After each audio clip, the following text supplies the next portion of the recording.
নমস্কার বন্ধুগণ, মেডিসিন 24 চ্যানেলে আপনাদের আবারও স্বাগতম।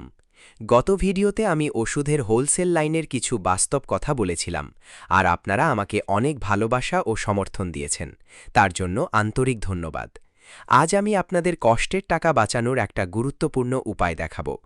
আমরা যখন দোকান থেকে দামি ব্র্যান্ডের ওষুধ কিনি, তখন কি সত্যিই ভালো ওষুধ কিনি, নাকি শুধু নাম, প্যাকেট আর বিজ্ঞাপনের দাম দিই?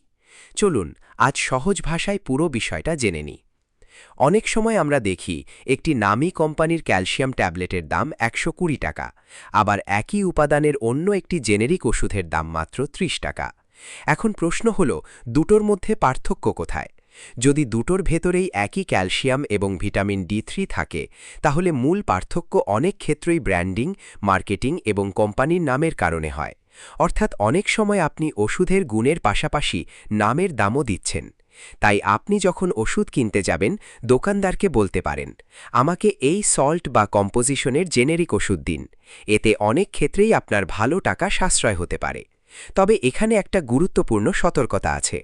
হার্টের ওষুধ, কিডনির ওষুধ, থাইরয়েড, সুগার, এপিলেপসি বা অন্য কোনো লাইফ সেভিং ও দীর্ঘমেয়াদী ওষুধ নিজের সিদ্ধান্তে কখনো বদলাবেন না। এই ধরনের ওষুধে ব্র্যান্ড পরিবর্তনের আগে অবশ্যই ডাক্তারের পরামর্শ নিন।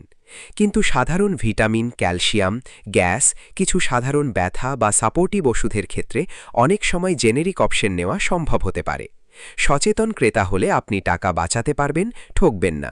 ভিডিওটি ভালো লাগলে লাইক করুন, শেয়ার করুন এবং চ্যানেলটি সাবস্ক্রাইব করুন, যাতে আরও এমন দরকারি তথ্য আপনাদের কাছে পৌঁছতে পারি।